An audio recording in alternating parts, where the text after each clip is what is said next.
we're just laying this course, just barely. We're staying off the shoal area here.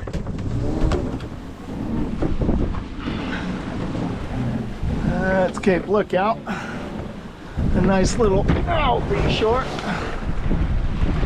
And just make out Scoot, they're up there. And anyway, I've got her jammed. She can't sail any closer to the wind than this.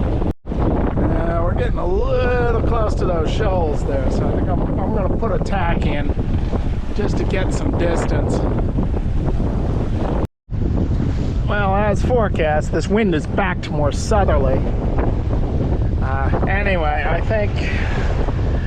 think we can try tacking her over and see if we can lay the weather mark this time. We got just about 3 miles to that bell. All right, folks, mark the log. That's the number 4 red bell marking the end of Cape Lookout Shoals, so we can come onto our course, or as close as we can sail it. And time is 14:30 hours, 30th of April, 2025. Oh, we got some east setting current here too. Look at that. Anyway, we are now on our way. Next waypoint is the number 2 Nun on Diamond Shoals. That's about 70 miles from here. Well, this is a heck of a lot more pleasant than the last time I came through here going the other way on Christmas Eve, when it was the air temperature wasn't too much above freezing. It was like in the low 40s, and there were all these gale systems. Man, that was a lot of fun. It was a little bit at the last minute, but this guy did change cars. We were pretty much headed straight for each other, so that's good. Guy's doing 18 knots, so that's what 18 knots looks like.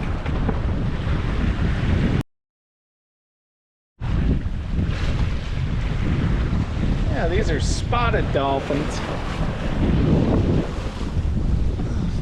Where are they? There they are. I think we're right on the edge of the Gulf Stream here. That's why we're... There they are.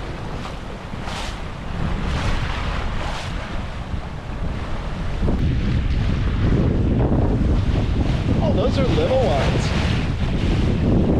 That looks like... I see some little ones. Looks like a family there. Yeah, those are just little. Those are little guys. Look at them. There's some bigger ones.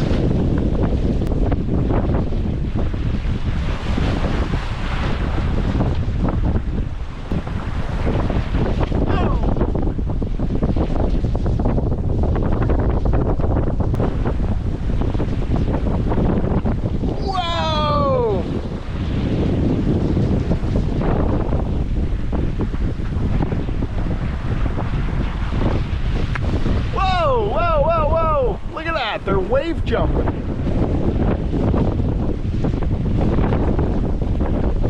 Yeah, look at the little dolphins. They're wave jumping. Look at them.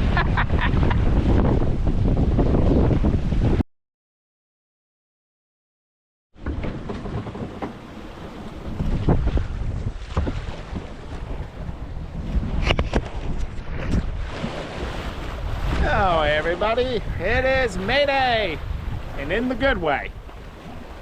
The 1st of May 2025. Well, we had just another kind of classic rounding of Hatteras. It was blowing last night, about 20-25 knots, lots of slop with the Gulf Stream, getting knocked all over the place, but making good progress. We got in some of that current, and I was doing 8 to 9 knots by the GPS. But now it's settled down. Just passing the Oregon Inlet now.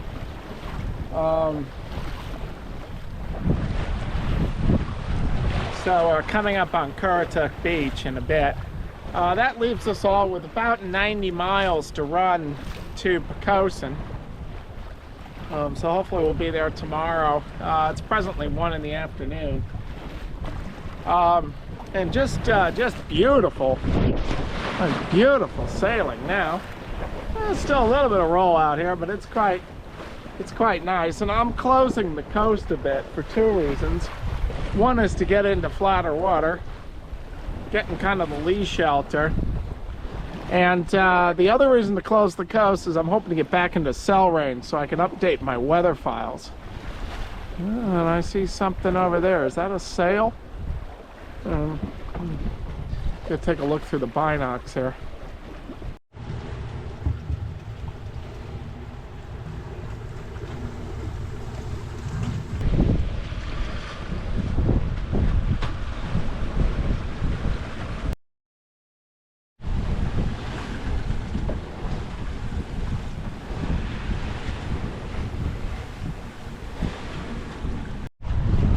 Well, it's about 8 in the morning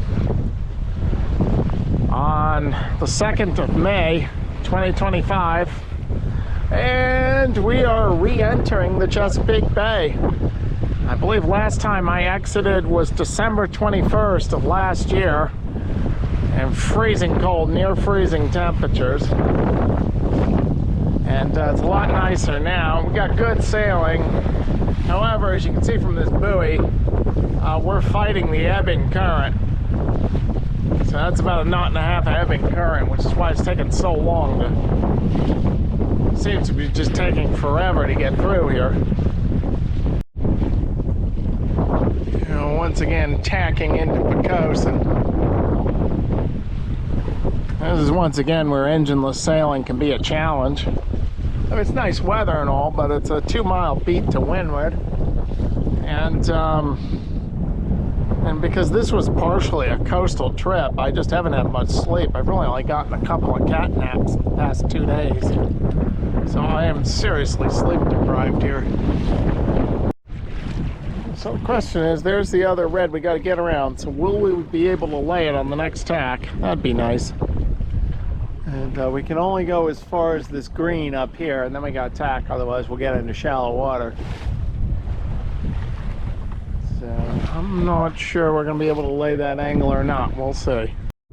Actually, according to the chart, as long as we leave this green to port, we can go past it. As you can see, there's another green, and there's another channel that goes in there, that crap boat heading in. So we can go a little bit here. So then we should be able to lay the next rad. We'll see. Quite the gust of wind here. Anyway, we got it. So we're steering course for the next red day beacon. This wind's coming right down the sound here.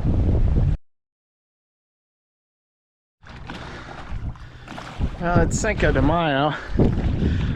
I didn't get in until after dark, so I just anchored here in the lee of Gwen Island. But I'm going to sail into Jackson Creek now. Just didn't want to attempt that at night, because that's kind of a tricky... Even though we got a good wind for it, it's still a tricky entrance. So I figured it'd be better to wait till morning. Just got to be careful this dinghy doesn't surf up and hit us here.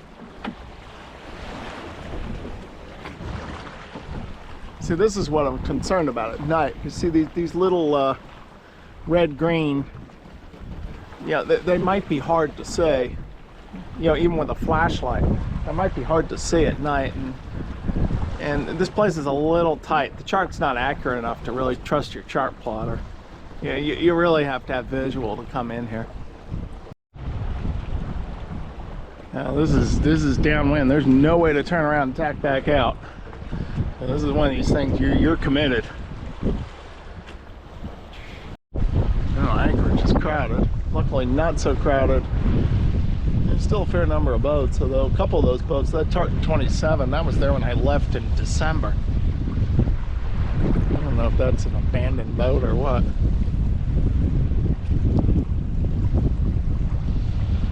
But it looks like we should be able to find enough room here. Just go anchor right up here by the yacht club.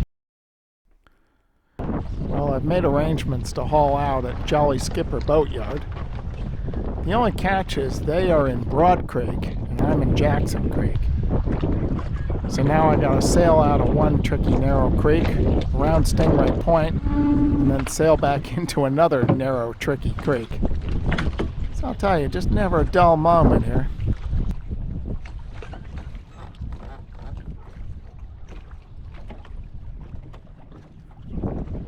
Speaking of which, this wind is bouncing around. I'm about to get hit by a gust.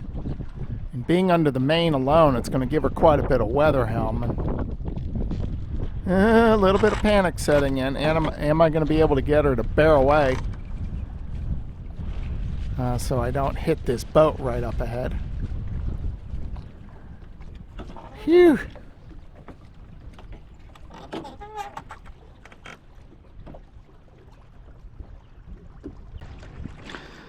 Well, that was close. Wasn't sure I was going to be able to get her to bear away. I got enough room up ahead of them though.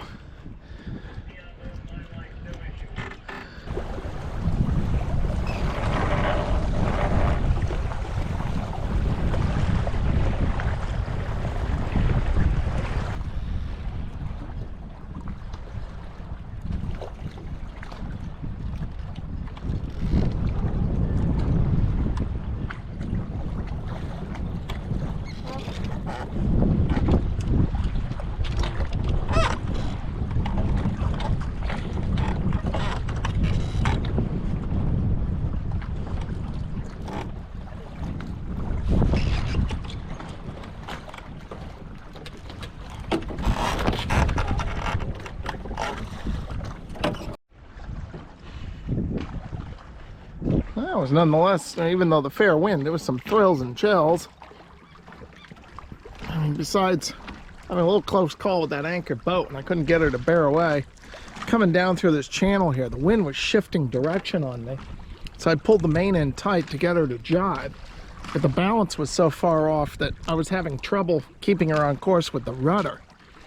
You know, because she wanted to just round up into the wind.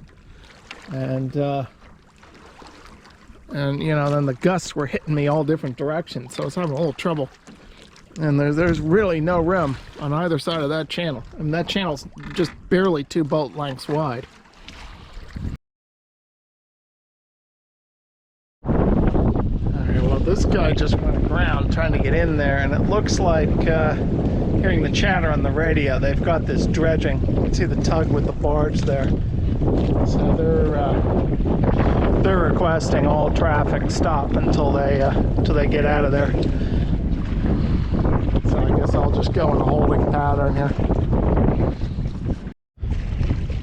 All right, we got the green light to go in, but I'm going to wait because it looks like they're pushing the barge in. I'm going to wait for this all to clear before I attempt to sail in here.